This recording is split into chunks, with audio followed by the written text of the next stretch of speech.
ইব্রাহিম আলাইহিস সালাম একদিন আজরাইলকে বলছে, আজরাইল, কোন নাফরমান পাপীর রুহু যে কবজ করো তুমি, তখন তোমার চেহারাটা কিরকম হয়, আকৃতিটা আমার এটা একটু দেখাও।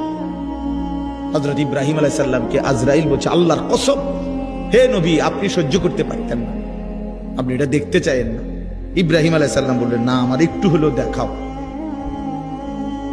তো আজরাইল এই বিভৎস আকৃতি, মানে নাফরমানের জান কবজ করার সময় উনার যে চেহারার আকৃতি হয়, এই চেহারাটা ধরে ইব্রাহিম আলাইহিস সালামকে দেখাইলেন। বিশ্বাস করেন, এই কিতাবে আছে, ইমাম কুরতুবীর কিতাব।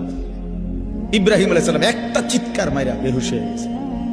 হুঁশ আসার পরে ইব্রাহিম আলাইহিস সালাম বললেন, আল্লাহর কসম, আয় আল্লাহ, মালিক আপনার কসম, কবরের আযাব, জাহান্নামের আযাব কোন নাফরমানের জন্য কিছুই লাগবে না, শুধু আজরাইলের এই ভয়ানক দৃশ্য জান কবজের সময় একবার দেখলেই তার সারা জিন্দেগীর নাফরমানির শাস্তির জন্য এটাই যথেষ্ট।